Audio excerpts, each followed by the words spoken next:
Welcome to What If Gaming Stories, your quiet place to unwind with tales from worlds that might have been. As you settle in for the night, let's explore a dark possibility from the world of Street Fighter. What if Dan Hibiki fully embraced the Satsui no Hado? Allow our story to begin as you begin to relax, unwind, and drift off to sleep. Chapter 1: The Master of Nothing. Dan Hibiki, the self-proclaimed Master of Saikyo, had always been a punchline. His pink gi, his over-the-top taunts, and his notoriously weak Hadoken. The Gataken, a pathetic puff of pink energy that fizzled out a few feet from his palm, were all testament to his glorious incompetence. He was a man defined by a singular, obsessive purpose, avenging his father, Gu Hibiki, who had been killed by the Muay Thai Emperor Sagat.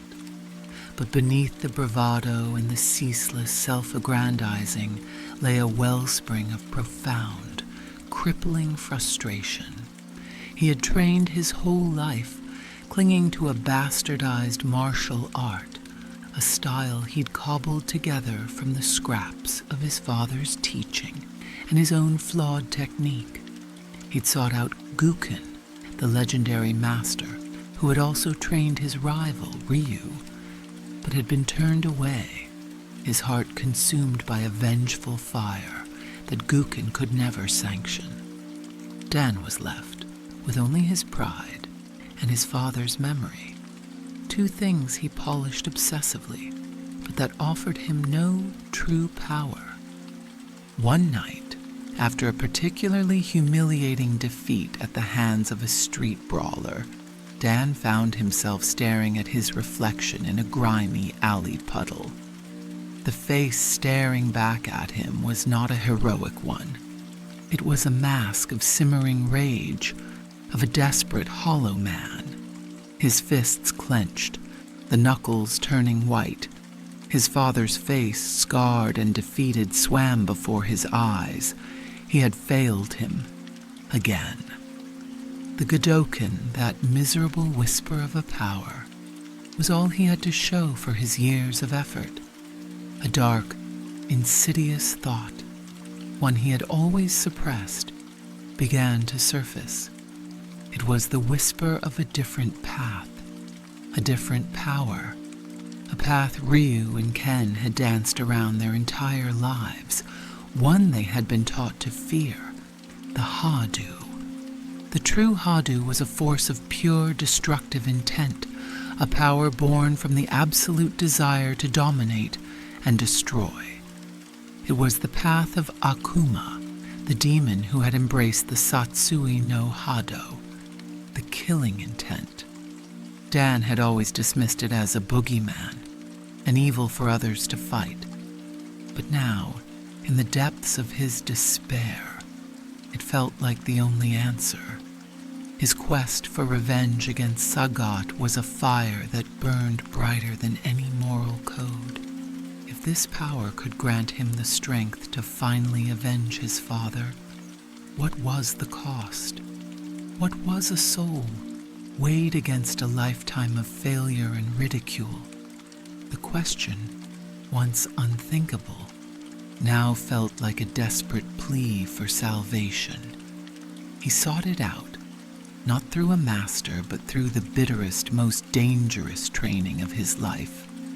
He retreated into the secluded mountains of Japan, a place of silent austerity and biting winds.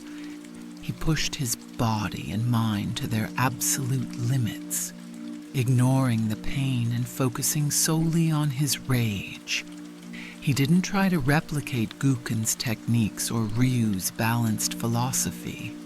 He tapped directly into his hatred for Sagat, for the world that had mocked him, for his own weakness.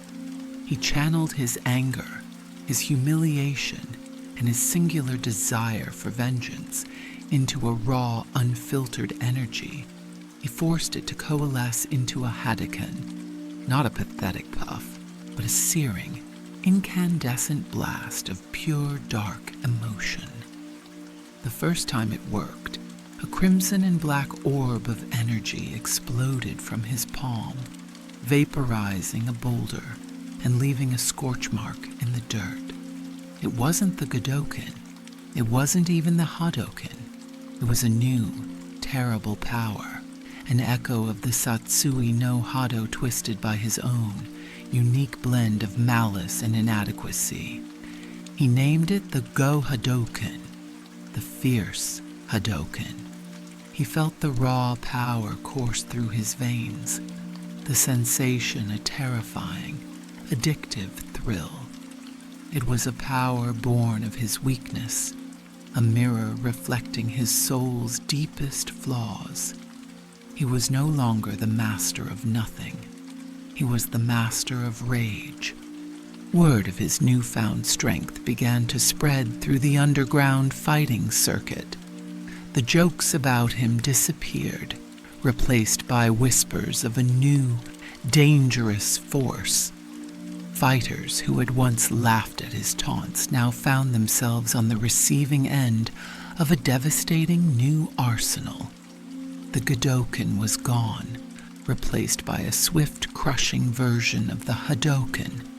His Shoryuken, once a pathetic leap, now launched opponents into the air with explosive force.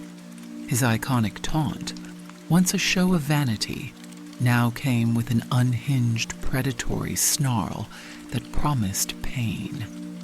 Dan was no longer a clown. He was a coiled viper, his pink G, a stark, ironic contrast to the darkness that now lived inside him. The world he had wanted so desperately to impress now recoiled in fear, and for the first time in his life, Dan felt truly powerful. He felt respected. He felt seen, and that feeling, more than the power itself, was what sealed his fate. He was ready to face Sagat, and he would not be denied his revenge. Chapter 2: The Tiger's Fall. The air in the arena was thick with anticipation. The crowd, a mix of curious onlookers and hardcore fight fans, had gathered to watch the rumored rematch between the disgraced king, Sagat, and the self-proclaimed hero, Dan Hibiki.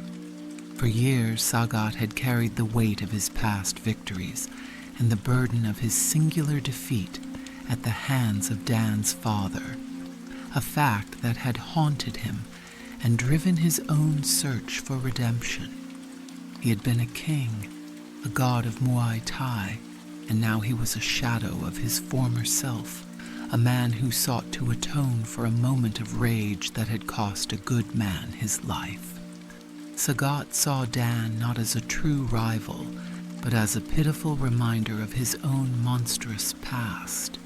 He knew the pain of a son's grief, and he had hoped that by refusing to fight Dan seriously, he could finally put the matter to rest.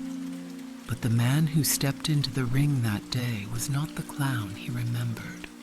Dan's face was a stone mask, devoid of his usual cocky grin.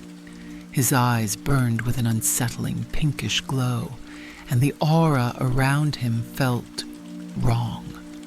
Sagat had faced killers before, men who wielded the power of the Satsui no Hado. But this was different. This wasn't the cold, surgical hate of Akuma, or the tormented, conflicted darkness of Ryu.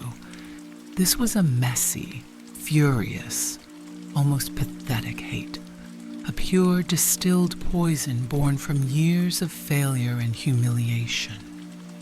It was a power that disgusted Sagat, and yet he could feel its raw, unbridled force. The fight began. Sagat, relying on his formidable tiger shots and tiger uppercuts, initially held the upper hand. But Dan was impossibly fast. his movements a blur of pink and black. He parried Sagat's attacks with a new brutal efficiency, each strike imbued with a vicious, cutting energy. Sagat's jaw dropped as Dan unleashed a new kind of projectile, a dense crimson orb of power that exploded on impact, sending Sagat stumbling backward. It was a Gao Hadouken, and it was 1,000 times more powerful than the pitiful puff of air Sagat remembered. "You're not a hero, boy," Sagat grunted, wiping a trickle of blood from his lip. "You're a monster." Dan didn't respond. He simply closed the distance, his fists wrapped in crackling dark energy. He moved with a speed and ferocity that shocked the crowd, a fluid, beautiful violence that contrasted grotesquely with his absurd appearance. He cornered Sagat against the ropes, a flurry of strikes that left the former champion dazed and battered. Sagat could not land a single clean hit. His wisdom, his years of experience, were useless against this unhinged, all-consuming rage. The Tiger Emperor, a man who had faced down gods of fighting, was being dismantled by a man he had once dismissed as a joke. "This is for my father," Dan growled, his voice a distorted, guttural thing. He reared back, charging a final devastating blow. The energy pulsed around him, so bright and hot it made the air shimmer. Sagat, defeated but not broken, looked up into the eyes of his opponent. He saw no triumph there, no satisfaction, only a hollow, desperate rage. He saw the face of a man who had sold his soul for a moment of vengeance. "You can never win," Sagat said, a sorrowful note in his voice. "This power, it will consume you." Dan ignored him. He unleashed the final blow, a flaming crimson uppercut that was a mockery of a true Shoryuken. It slammed into Sagat's chest with the force of a wrecking ball, the energy detonating on impact. Sagat flew backward, a broken doll, and landed in a crumpled heap at the edge of the ring. He was not dead, but he was broken, his will to fight completely shattered. The crowd erupted, not in cheers, but in a stunned, disbelieving silence. They had come to see a fight, and they had witnessed an execution. Dan stood in the center of the ring, his chest heaving, his body pulsing with the leftover energy. The victory he had craved his entire life felt empty. He had finally avenged his father. He had defeated the man who had wronged them. But there was no joy in the victory, only a profound, suffocating emptiness. The dark energy, having fulfilled its purpose, now lingered, an insidious presence that gnawed at his core. He had a brief, fleeting moment of clarity, a flash of self-awareness where he saw the monster he had become. But it was quickly drowned out by the whisper of the Hadu, a promise of even greater power, a lure that preyed on his newfound addiction to being feared. The path of revenge had ended. The path to power had just begun. Chapter 3: The Shadow of Saikyo. News of Sagat's brutal, one-sided defeat spread like wildfire through the global fighting community. The name Dan Hibiki, once a punchline, was now spoken with a chilling mixture of awe and fear. Rumors of his monstrous new power, his Gu-Hadouken, captivated the world. But for those who knew him best, the victory was not a cause for celebration. It was a blaring crimson warning sign. Sakura, Dan's former student, was among the first to see the truth. She had always admired Dan for his perseverance and his relentless, if misguided, spirit. But when she saw the video of the fight, a cold knot of dread formed in her stomach. His movements, once chaotic and clumsy, were now a terrifying, almost predatory dance. His eyes, in a close-up shot, held a vacant, ruthless intensity she had never seen before. She sought him out at his dilapidated dojo. The sign was still there, but the building itself felt different, charged with a strange, malevolent energy. She found him sitting alone, staring at a torn, faded photograph of his father. He didn't look up when she entered. "Master Dan," she said, her voice soft, "that was a magnificent victory. You've done it. You've avenged your father." Dan didn't move. "It's over," he said, his voice flat. "The revenge, it's done. And it means nothing." Sakura's heart ached for him. She knew this was the moment of truth for so many warriors, the satisfaction of a hard-won victory, a chance to find peace. But Dan was a different kind of man, a man whose ambition had become an open wound. "You have found your peace, haven't you?" she asked. He finally looked at her, and she recoiled. His eyes held that unsettling glowing pink, and the veins in his face seemed to pulse with a faint dark light. "Peace? There is no peace, Sakura. There is only power. I need more." He stood up, the aura around him crackling. "This is a weak power. My Hadu is small, but I can make it grow. I can become stronger. I can take what is mine." "What do you mean, take what is yours?" Sakura asked, a tremor in her voice. Dan smiled, a chilling, joyless expression. "The world thinks the Hadu is something you are given, a gift.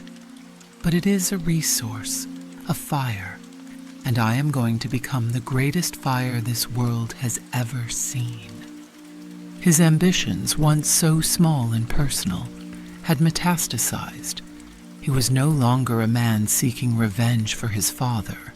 He was a man with an insatiable hunger for power.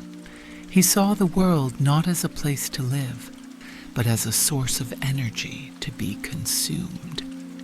Sakura, horrified, pleaded with him, "Master Dan, this is not the way. This power is dangerous. It will twist you into a monster." He laughed, a cold, mocking sound.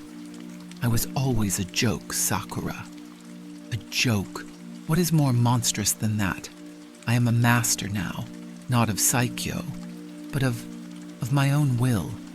I will not be a joke ever again."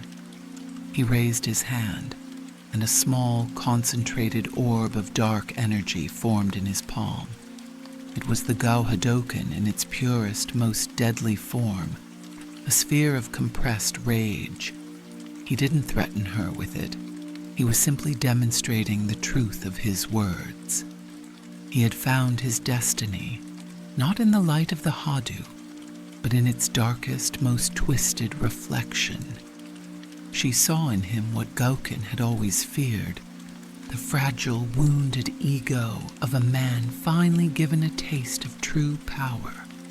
Sakura left the dojo that day, not with her master's blessing, but with the chilling knowledge that she was now a witness to the birth of a new kind of evil, one whose name was Dan Hibiki. Chapter 4. The Broken God. Ken Masters felt the chill of it first. He was in his secluded dojo in America, teaching a class on the fundamentals of the Hadu, when a prickle of unease ran down his spine. It was a familiar feeling. one that always preceded the rise of a great, malevolent power. But this was different. This wasn't the Satsui no Hado of Akuma. It was something sloppier, more volatile. He saw the news footage of the Sagat fight, and his blood ran cold. He couldn't believe his eyes. The man he and Ryu had dismissed for years, the pathetic, goofy master of the Saikyo style, was now wielding a dark and terrifying version of their own power. "It's a mistake," Ken shouted, pacing the polished wooden floor of his dojo. "He's just an amateur. He doesn't have the control for this." But the reports from the fighting world told a different story. Dan was a force of nature, a pink and black tornado of pure destruction. He wasn't just beating opponents, he was humiliating them. He was using his newfound power to shatter their confidence, to break their spirits. He would taunt them with his absurd signature poses, then unleash a brutal, disproportionate assault, a savage mockery of a true Hado user. He was fighting not to win, but to inflict a psychological wound, a reflection of the one that had festered inside him for so long. Meanwhile, in a quiet, forested part of Japan, Ryu felt it too.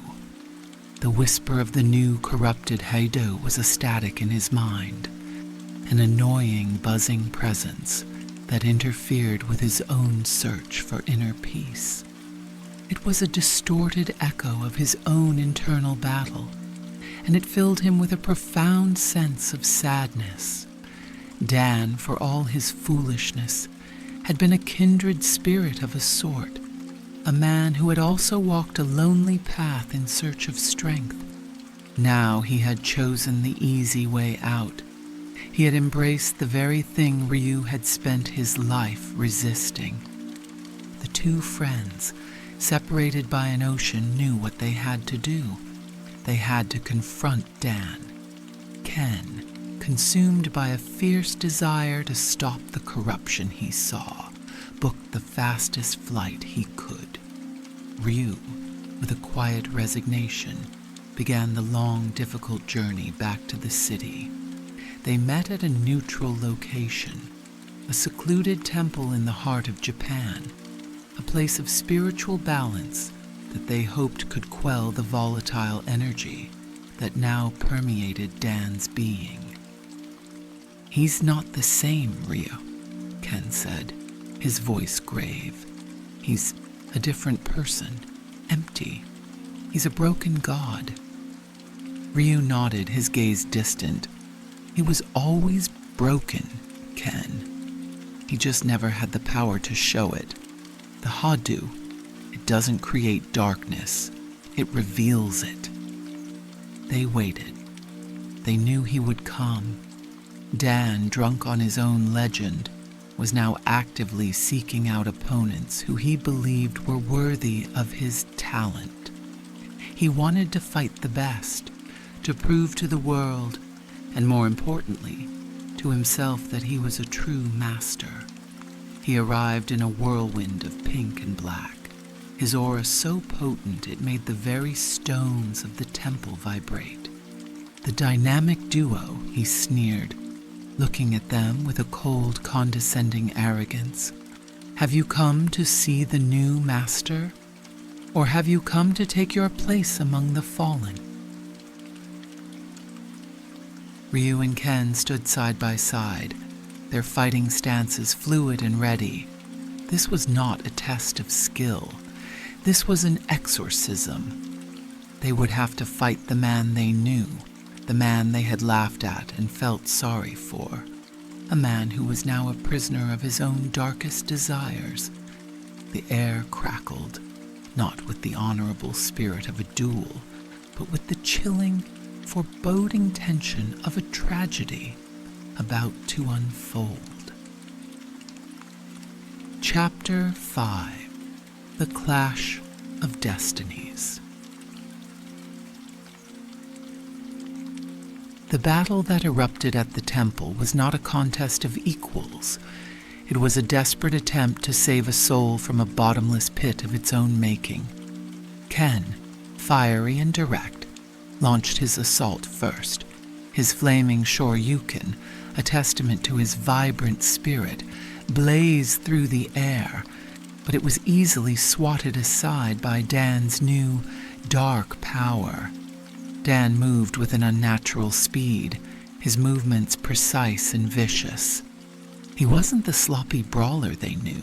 He was an executioner. He met Ken's attack with a flurry of strikes, each one a precise, painful mockery of Ken's own style.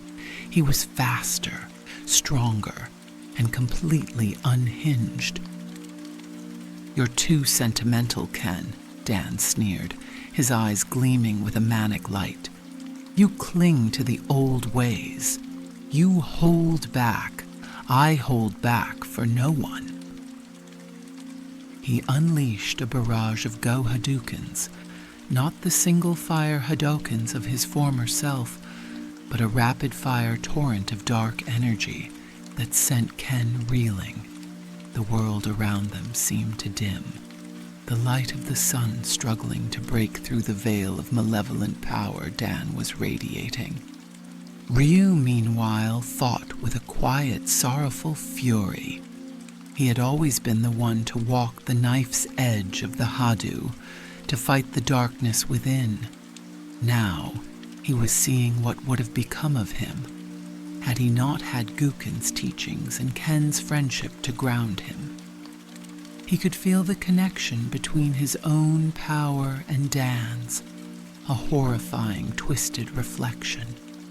He was fighting his own potential downfall. He countered Dan's assaults with his trademark patience and precision, weaving and ducking through the energy blasts. "Dan, stop this," Ryu pleaded, his voice heavy with grief. "This power, it is not you. This is not your destiny." Dan laughed, a high, piercing sound. "My destiny? My destiny was to be a joke. My destiny was to be a punchline. This is not my destiny, Ryu. This is my freedom." He raised his hands, gathering all the dark energy he could muster. The air grew still, heavy with a terrible, crushing pressure. A swirling maelstrom of black and crimson energy formed in front of him, a terrible, concentrated vortex of rage and sorrow. It was a new attack, a perverted form of his ultimate move, a technique he called the Saikyo annihilation. It was the distillation of his entire life of suffering, ready to be unleashed upon the men who had always outshone him. "You had a master and a friend and all the talent in the world," Dan snarled, his voice a venomous hiss. "I had nothing. This is my chance, my only chance, and I will not fail." He launched the attack, a roaring, devastating cone of dark energy. Ryu and Ken, caught in its blast, were thrown backward, their bodies screaming in pain as the violent, unnatural energy seared their flesh. They hit the ground, their bodies bruised and broken. They were defeated. Dan stood over them, a figure of terrible majesty and grotesque tragedy, his pink G now a symbol of all that was lost. He had done it. He had defeated the two greatest practitioners of the Hadu in the world. He was the master now. But as he stood there, triumphant and alone, a quiet, terrifying truth began to dawn on him. The hunger for power, for vengeance, for recognition. It had not been sated. It was only getting stronger.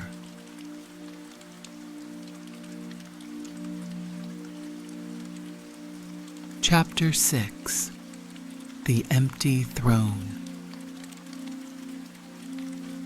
The defeat of Ryu and Ken sent shockwaves across the globe.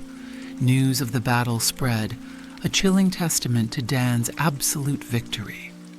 He had not just won, he had broken them, leaving them bruised, defeated, and spiritually drained. The fighting world recoiled in horror and fascination. Dan Hibiki was no longer a joke. He was a tyrant. He returned to his dojo, but it was not the same. It was no longer a place of training and flawed camaraderie. It was a throne room, and he, the defeated clown, was now its king. But the victory was a hollow one. The profound, insatiable hunger that had consumed him gnawed at his core. He had avenged his father. He had defeated his rivals. He was at the top, but he felt no joy, no satisfaction, only a terrible yawning void. The Hadu had given him power, but it had stolen everything else. He found himself wandering through the halls of his dojo, the silence deafening. The portraits of his father, of Sakura, of the few people who had ever truly cared for him, now felt like accusations. He was alone. The power was his, but at what cost? He looked at his hands, the hands that had delivered the final crushing blow to his rivals, and saw not a master's hands, but a monster's. One day, he sought out the one man he had truly feared in the past, the one man whose power was greater than his own, Akuma. He found him on a remote, volcanic island, a place of pure, destructive energy. Dan arrived not to fight, but to kneel, his head bowed. "Master," Dan whispered, "you are the true master of the Hadu. I have followed your path. I have embraced the darkness.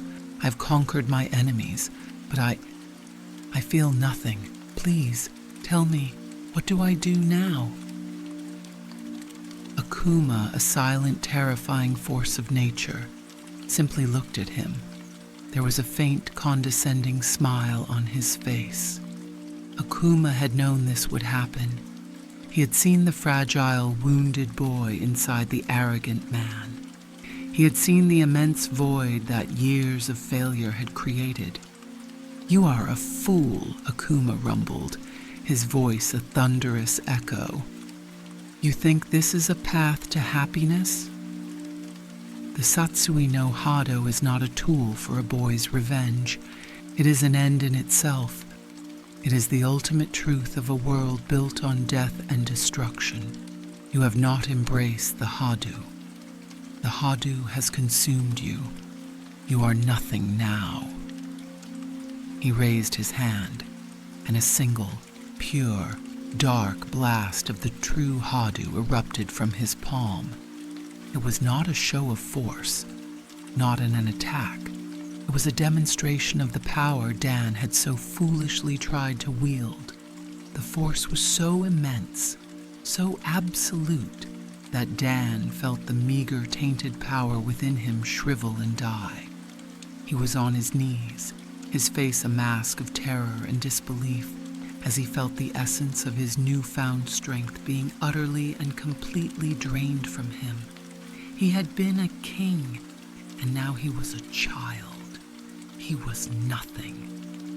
I am nothing," Dan cried, the words torn from his throat. Akuma laughed, a cold, empty sound. "Yes, you are a joke once more."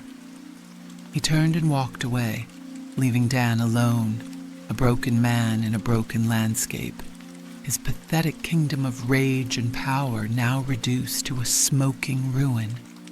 His Hadu was gone, his power stripped, his ambition a shattered, mocking memory.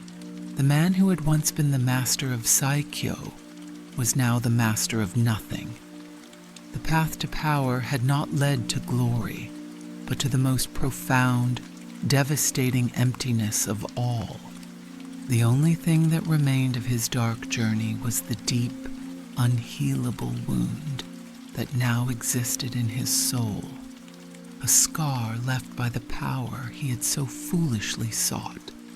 The punchline had returned, but this time there was no one left to laugh.